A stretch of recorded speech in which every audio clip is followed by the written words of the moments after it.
This is the Midshelf podcast, where we discuss books, movies, comics, whiskey, tattoos, and manliness. This is the best podcast that you can afford. This is Bryant, and with me, as always, is my co-host, Randy. How you doing? I'm pretty good. I'm pretty sure they're okay. So what are we drinking tonight, Randy? Tonight we're trying a High West whiskey, double rye. It's a mixed blend of a 6 and a 16-year-old rye. It's got a spicy palate, and it goes down pretty smooth. All right, groovy. Cheers. Cheers, bro. All right, let's get down to it. But no refunds. He doesn't say very much, but when he starts to speak, you'd be surprised. He's not so good at the start, but at the end of the week, you would be surprised. Alright, so on tonight's, or today's, I guess, episode, isn't going to be too terribly long. Mostly what we're going to be discussing is movies. We're going to go over kind of our own personal feelings on Batman v Superman. Kind of old news, but you know what? I liked that movie, and a lot of people don't, so that's kind of what we're going to just kind of discuss, that. We're not really going to do a review or anything like that, but, you know. We also have some other movies we're going to go over. There's a little bit of Flash movie news, and we're also going to talk about some kind of interesting stuff, at least here locally, going on with Ep01, StarWars. And we're also going to touch on some Rogue One information, and then, of course, as we do every episode, there will be the manvotional. So, our podcast is a little bit different.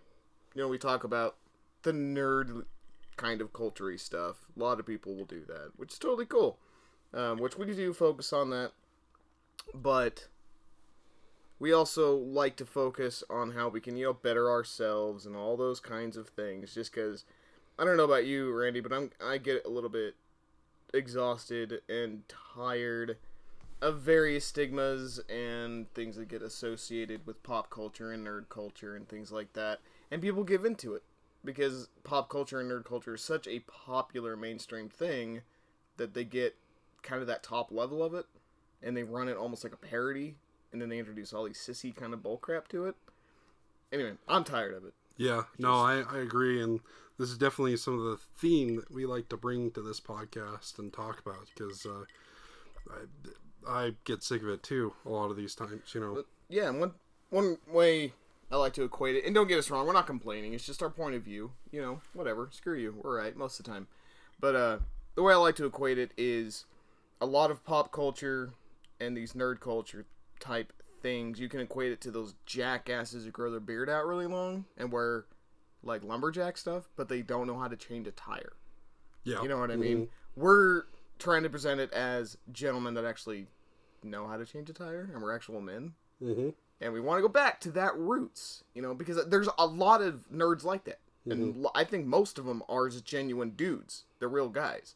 But then you get these people, like, you get the pictures of the, like, fake nerd chicks that they're like, I'm not like every other girl, I play video games, and they're holding, like, a hamster wheel or something. Uh-huh. You know, they have no idea. Anyway, so that's kind of the stuff we're combating here a little bit. Yeah, and for me, it's why do we have to be so apologetic for being a man nowadays? No, I mean, freaking joke. Why? I mean, there's good to be had, and you know, I'm a man, so what? Deal with it. That's, I mean, you know. Yeah, and it's like, how many women out there complain that there's just not men anymore? Everything's sissified. You know, they have perfect little lotiony, greasy hands, and which, if that's your jam, whatever, rock to it. But we've lost some identity over the years because there's not a real good label, or not label, but description of manliness anymore, of manhood. And I'm not saying misogynistic bullcrap. This is how it is. You know what I mean? Yep. You can be manly and not be misogynistic, but those two things have now become so hand in hand and in tandem that... Yep. Anyway, that's a little bit outside of the point, but regardless, so... Well, why don't we go right now? Why don't we just kind of talk about ourselves real quick? But yeah, definitely. This is the kind of numero uno. You don't know me very well. Probably know Randy. You've probably seen him on the internet. You know. We don't talk about that. What about your spacesuit? Don't go there. We need it in our lives. Don't tell them about that. They'll look it up. Well, so my name's Brian. We're both based here out of Utah. Pretty interesting state, but my kind of field, or what I really enjoy most that we talk about, is comics and books. We both really like whiskey. We're both not experts in it by any stretch, don't get me wrong, but we're very much fans, and it's a field of study, you know? I mean, we're probably both going to be studying it the rest of our lives. It's just, we enjoy it. Yep.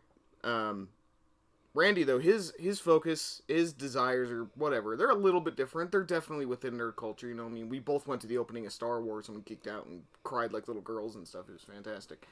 But you're more into, like, programming, computer tech savvy kinds of... Yeah. So, you know, you'll get out of me periodically. I'll talk about something tech and stuff like that, more nerdy kind of tech stuff. But so, you know, when the Xbox 1.37B squared or whatever comes out, you'll be the guy some shit like that. So, but no, like, you know, movies are a big thing. I'm not big into comics and books too much, just because most of the books I read are software stuff. But, you know, whiskey, obviously a big thing for me. But then also just, you know, this theme of you know, both of us have come across a lot of guys and just always had to.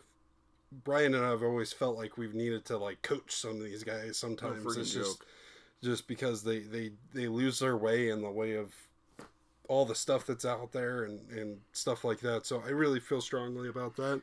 But then also, you know, mostly technology stuff. That's a lot of stuff that I like to do, and I definitely like the nerd culture and getting into even when it is comic books. I don't read a whole lot of them, but I do like learning about it. So it's cool. It's like you gotta like what you like at the level you want it.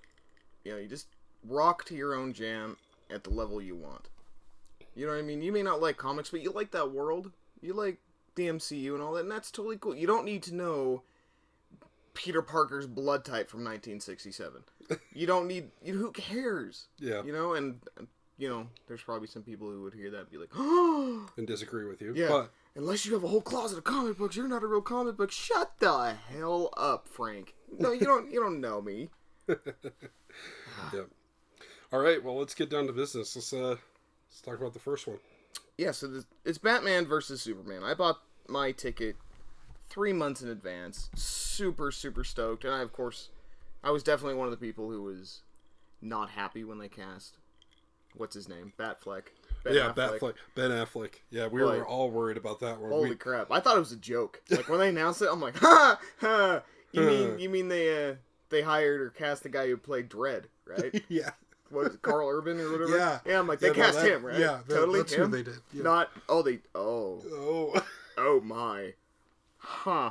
Anyway, so yeah, I was definitely that guy. I'm pretty sure that when they announced it, I probably called my ex-wife and was like, do you believe this shit?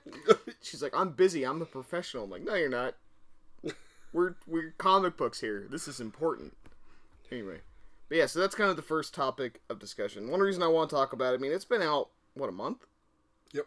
But I still wanted to talk about it just because there's all this hoopla and complaining over it. And granted, a lot of it is completely on point. Don't get me wrong. I'm not a DC fanboy. I mean, I can see the holes and stuff in it. But at the same time, it's a goddamn comic book movie. People need to relax. It was a fun movie. And yeah, there was some character depictions I didn't agree with. Like, I don't like mass murder Batman. That was a bit much. I mean, they should have pointed out or something that maybe he's using rubber bullets like they did in The Dark Knight Returns. He used rubber bullets and they made fun of him for it. But whatever. It is what it is. Because Batman has killed in the past a lot. People just try to glance over that. Yeah. But he has. You know, but whatever. So, I mean, there's those kinds of things, and they say there's too much going on. And you can tell a lot of, when they say that there was too much going on, that had to have been studio interference. Because you can almost kind of see, like, the tail ends of what Zack Snyder originally wanted to do. He probably had a very concise, laid out story that he wanted to do, but couldn't do it.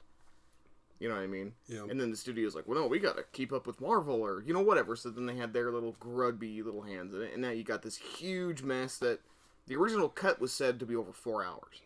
Wow. Okay, and they had to remove half of it. I did feel that throughout the movie, that I felt like there was sometimes a quick step pace. Yeah. At times, where you're like, weird. well, that was kind of a a fast escalation through the plot. You know, Yeah, I definitely felt that, but also too, I felt like it was still entertaining movie even now that was that. But I did notice that. Yeah. Well, it's like, too. I mean, you're dealing with the two biggest names in superheroes. You cannot get bigger than Superman. No. I mean, Batman is my boy. I mean, I'd go gay for Batman in a heartbeat. But yeah, I said it anyway. But Superman, he was the first. I mean, there's a reason why his name is so dumb. Yeah. Superman.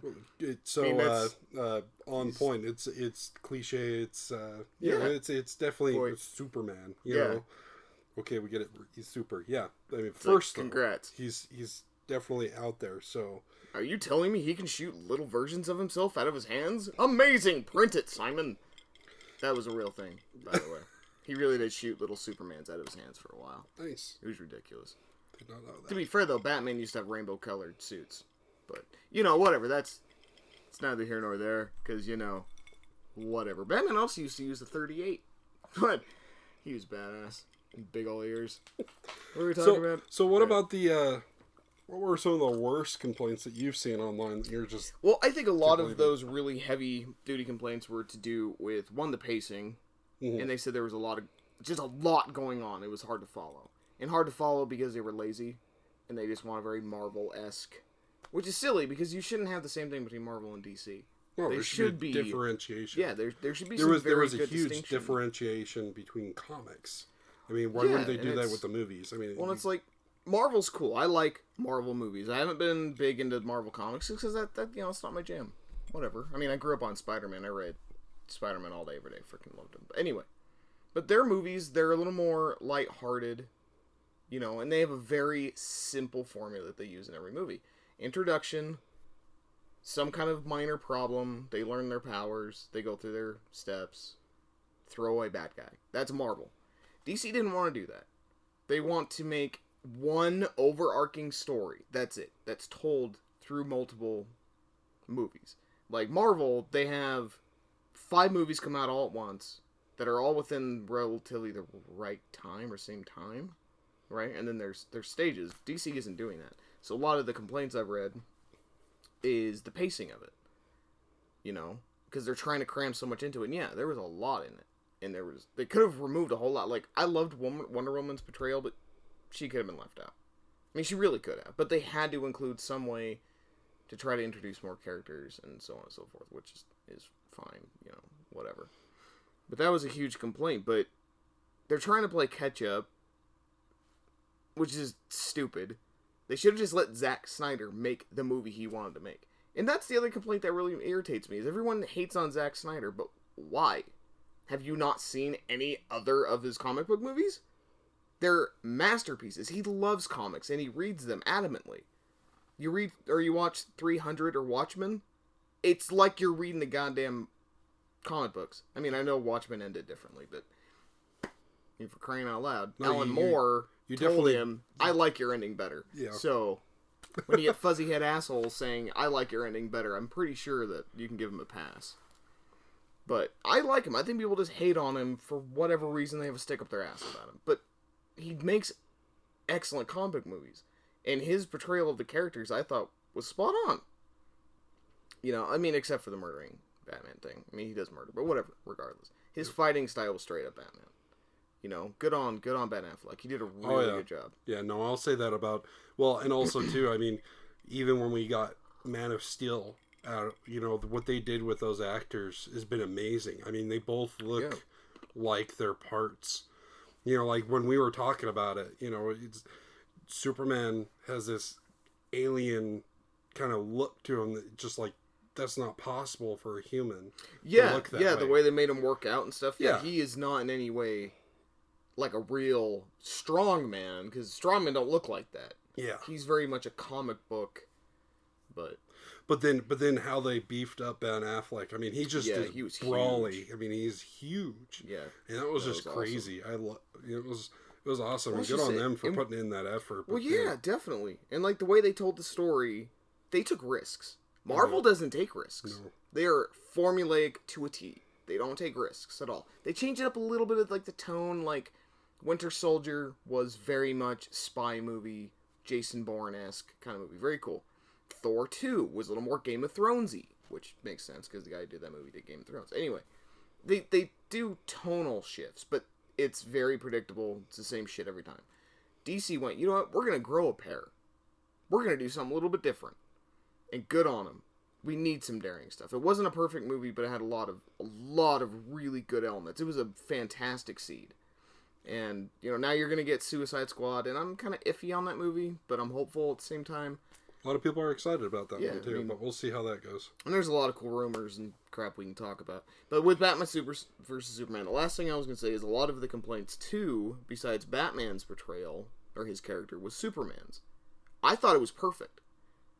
The reason being is they're going for a pseudo-realistic feel. Superman is young. He doesn't know what he's doing. Of course he's going to be mopey. He doesn't know what the hell he's doing. He just killed how many thousands of people, but yet saved billions, and the world hates him. Yeah, exactly. He's going to be a bit mopey and a little bit... He doesn't know. It's pretty simple. How would you react?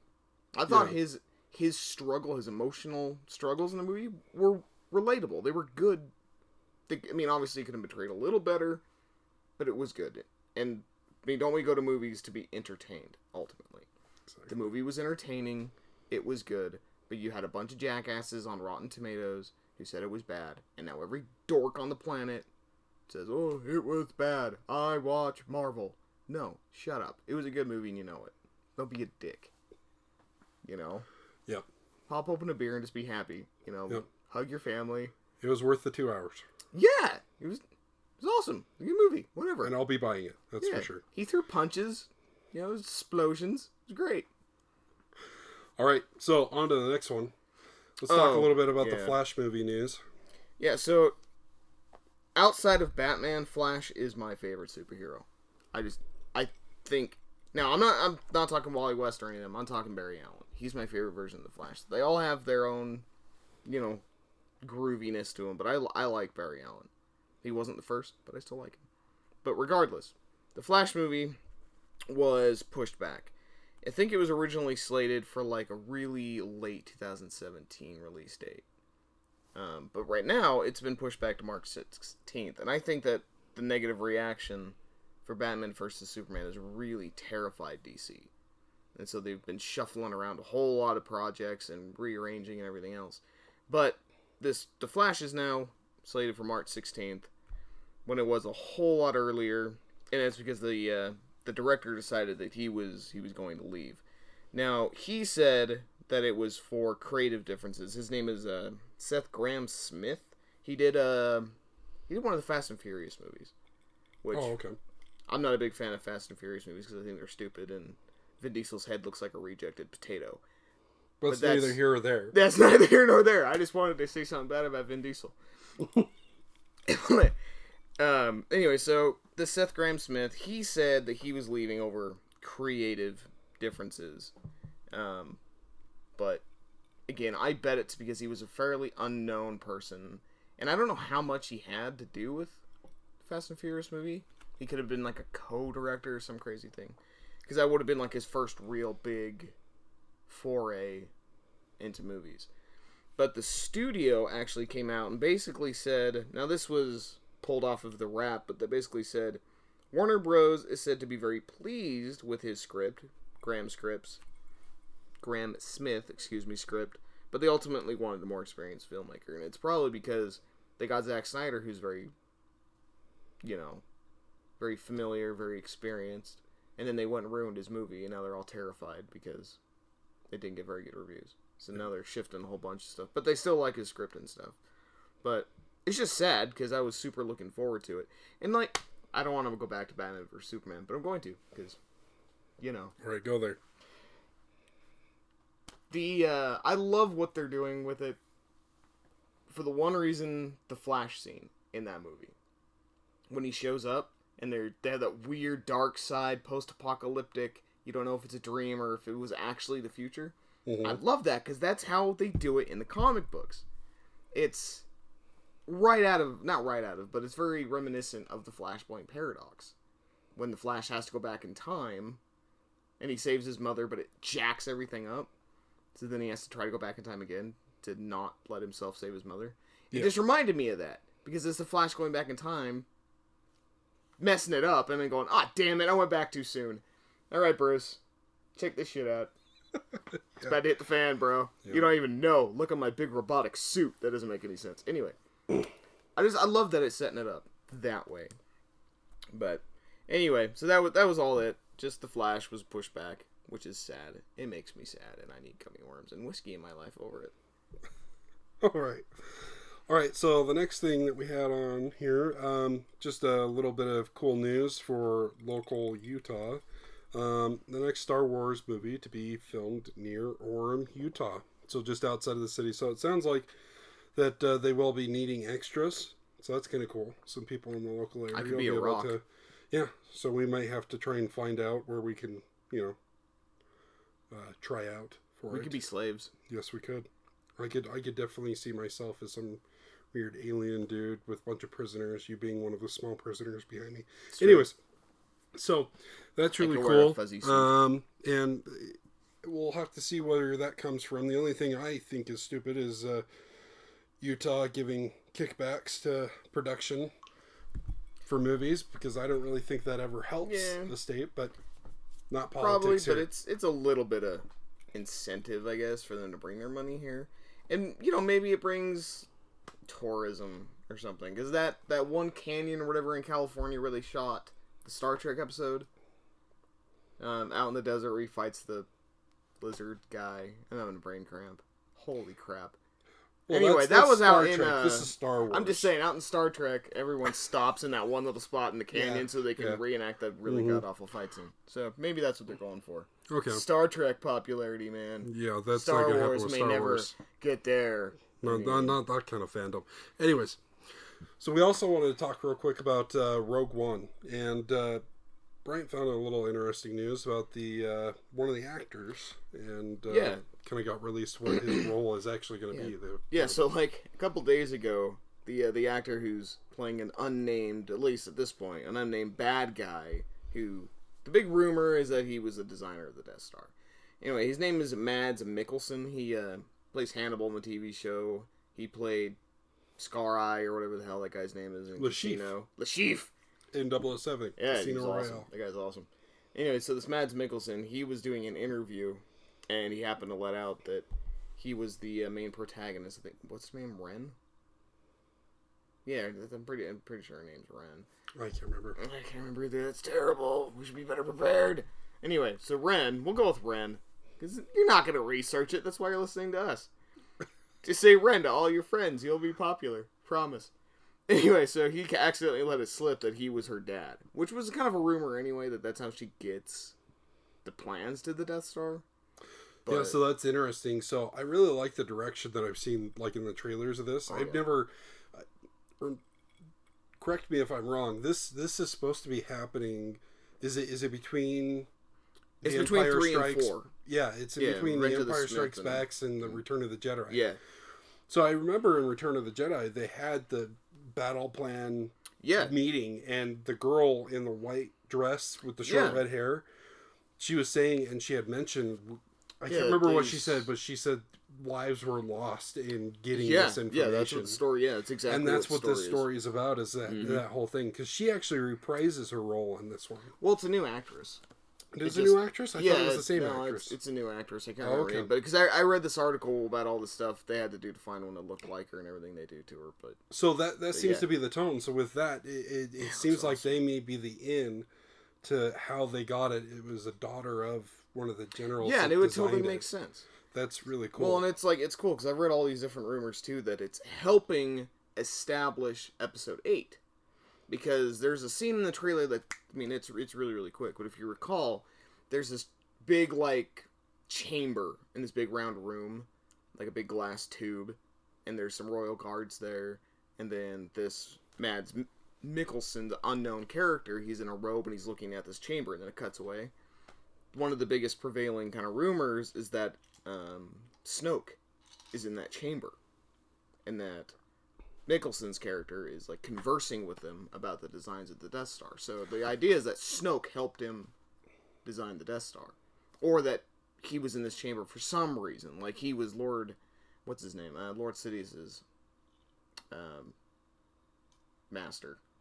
That Snoke was? Yeah, that Snoke is Darth Sidious's master, whose name now eludes me. Remember? Oh, Darth Plagueis. Plagueis, thank you. Darth That was a Plagueis. big thing. And that would kind of make sense, because if Sidious tried to kill him, failed, he probably would want to keep him trapped. And then sticks him on the Death Star, or in some cage. That's interesting. Or I didn't think about that one. He says that he kills him. Yeah. But he didn't. He survived, and he's doing something to trap him. Yeah, I mean, he'd almost have to. He's like, well, crap, if he knows how to prevent death, and I can't kill him, I'm going to have to just lock him away, and we'll figure something out later. That's and an maybe interesting when the Death plot. Star blows up or something, he gets away. I don't know. Because I've always been trying to think, like, because just from what I've seen in The Force Awakens, like, the Snoke guy, all of a sudden, and he's all twisted and stuff. Yeah. Like, I always thought that. I was always thinking, well, did he really come back? Is this like the master or the master from before? Yeah. You know? And that's really kind of cool if that plays out to be that. Well, yeah, but I like I think the interesting thing here is that either way, the story could play out just fine. And well, yeah, and I like that it could be its own little standalone movie. We get a prequel. I mean, that's what it is. yeah. But yet, it's someone who still loves the series. Like the guy who's doing this, he did Monsters and Godzilla. Oh, nice. Yeah, it's awesome. I love the Godzilla movie. That's a whole nother discussion. Like, this movie is so cool. Like when he does the belly flop in the ocean. Oh, yeah. Right? So cool. It's all slow-mo. All right, so that's what we had about Rogue One and the release of the role, and that's really interesting. I didn't really think about that. That could be the whole part of the plot, right? So, Yeah, it's pretty sweet.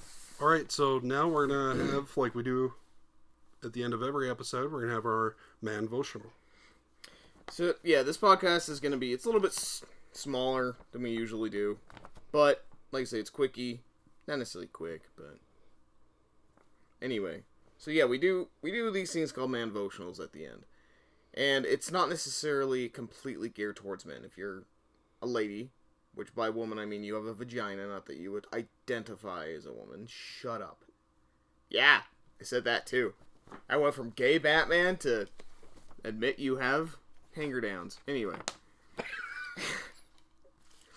So we do these manvotionals, and the idea is to help you become just a better person, or a better man, specifically, because I personally think that as a man, at least I'd like to be, and I would want other men to be the best they could, because they're representing my freaking gender. You know what I mean? Because granted, there are a lot of douchey guys. There is. Oh, yeah. Tons of them, and they need to be better, and we need to be the best people we can. There's a whole void of douchebaggery out there. Well, it's true. And it's sad, because a douchebag begets hoe bags. It's a never-ending cycle of gross stickiness. Yes. And guys wearing white-rimmed Oakleys and jacked-up trucks that say Ford Racing or Fox Racing, and they vape, and her name is Kyle. Right? Right on the head. And Kyle, we already have your email. Don't worry about it. We got your complaint. Yeah, we don't care. Tie up your really shoes. Don't care. Jeez, who spends $400 on a pair? Anyway, right.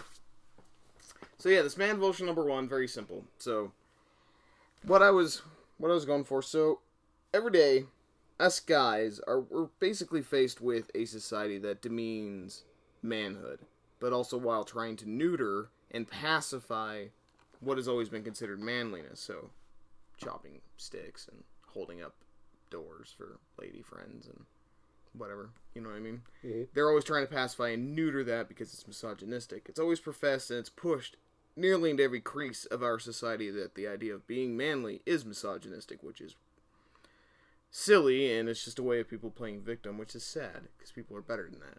You know, don't be a victim. Yeah. You know, be a hero. Anyway. But we're constantly being told that acting like a man is wrong. But yet, on the other hand, the expectation of our actions and our stature, our career, our affluence, all these kinds of things, for us, it seems like it's so high that a lot of us guys just kind of want to throw up our hands and just say, you know what, screw this. I'm done. I don't need any of you people. I'm just going to go to work, pay my bills. You know, whatever. Screw you people. So sometimes it seems like we kind of have no value unless we're rich, we're ripped, and we're flawless in every way. And again, this isn't just for men. A lot of that goes with chicks, too. Very, very true. You know, I think that some girls don't think they have value unless they're these supermodels, but which isn't true. But again, since I'm a man, I want men to be better so that I have a better representation. Anyway, so we're expected to be absolutely perfect, just flawless in every single way sometimes. At least that's what it seems like. It's demanded of us to be this perfect man, but also without us being manly. And we also have to be apologetic and ashamed for being a man. Which, whatever, but, you know, it's a strange hypocrisy that we live with. Us guys are often just worrying about how we're going to live up to all these contradictory expectations. And we're also, you know, while not being invasive or insensitive to all these other groups, without seeming like we're whining or complaining about it. It can be very difficult. A lot of people just want to sit and complain. I do. This has probably come off a little bit complaining, but it just happens. You know, sometimes you just have to vent, but that's not the point. But so for this first motivational, this man devotional, I want to kind of focus on this quote that I found, and I think that it has power in its simplicity. It's by Johann Wolfgang von Goethe. He was an author in Germany, late 1800s. He did a lot of science, things of that nature. He wrote a really popular German book that's pretty screwed up, but it is a thing that he did. But the quote goes, "One cannot always be a hero, but one can always be a man." So, granted, that could be completely out of context. I mean, his books are effed up, not gonna lie. But I take it as the implication being that while we always can't be a hero or perfect, you know, the absolute epitome of perfection that society deals, we can always be a good man.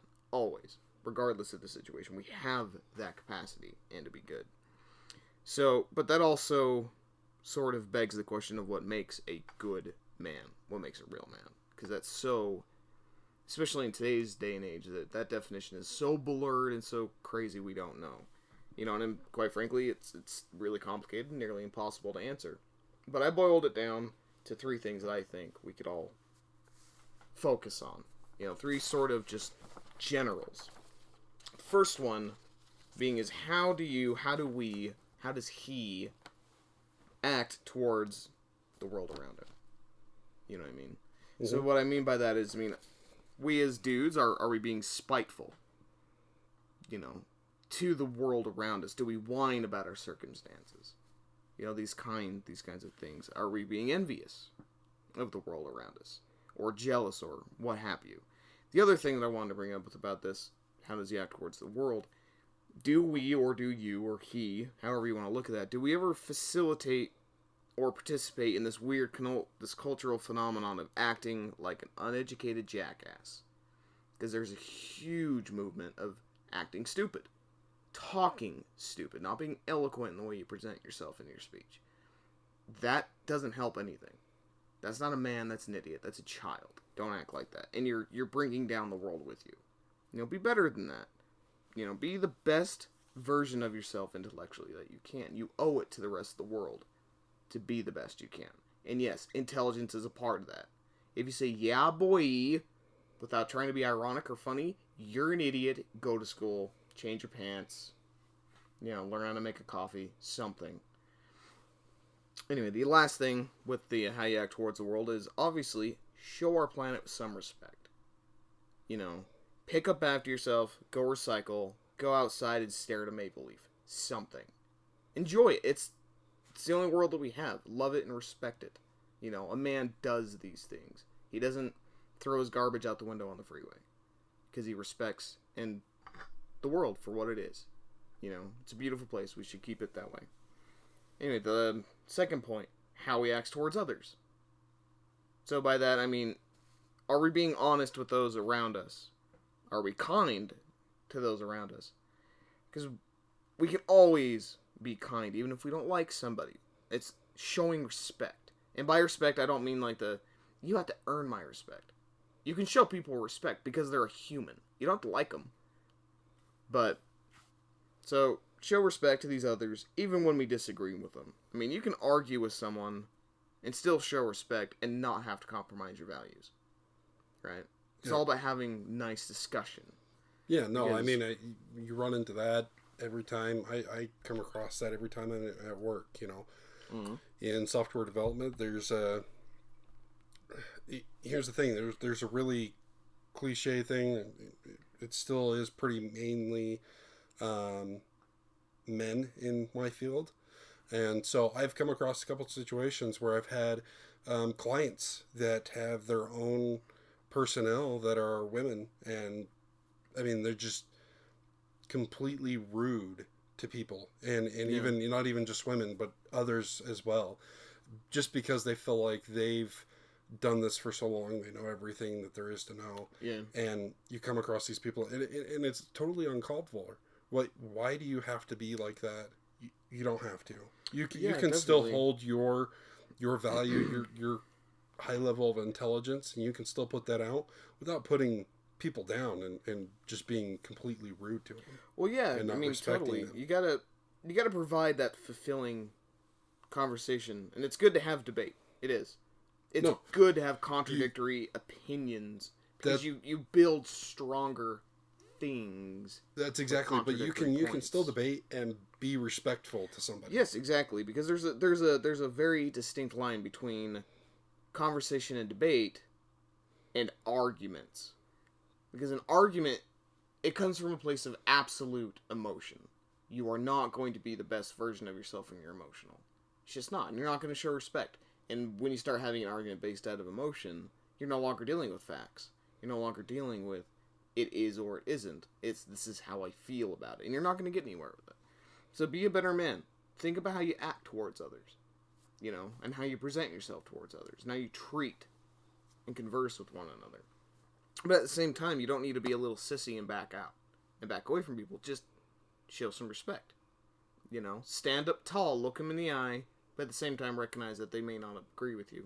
Just, you know. The last one, I think, is pretty big, necessarily, because I think this is kind of the root of a lot of things. The last one is, how do we act towards ourselves? How do men treat and look at themselves? The biggest thing there is, do we treat our body and our mind with respect?